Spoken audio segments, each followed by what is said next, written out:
The Cataclysm continues the N.J. Dawood translation of Al-Quran. In the name of Allah, the compassionate, the merciful, when the sky is rent asunder, when the stars scatter, and the oceans roll together,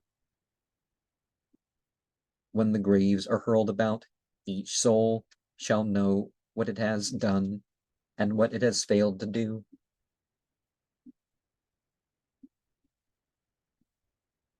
O man, what evil has enticed you from your gracious Lord, who created you, gave you an upright form, and proportioned you in whatever shape he willed?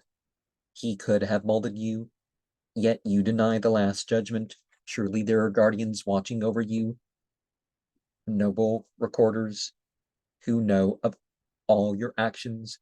The righteous will surely dwell in bliss, but the wicked shall burn in hell upon the judgment day, nor shall they ever escape from it. Would that you knew what the day of judgment is. Oh, would that you knew what the day of judgment is. It is the day when every soul shall stand alone, and Allah will reign supreme.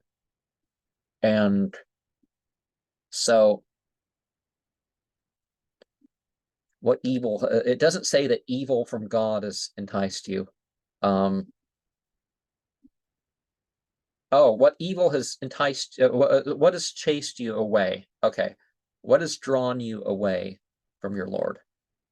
Because inherently, we are in the best of mold. We are in the best of nature, and then we kind of, can get pulled in different directions. So when I first read through this, it's like, okay. But yeah.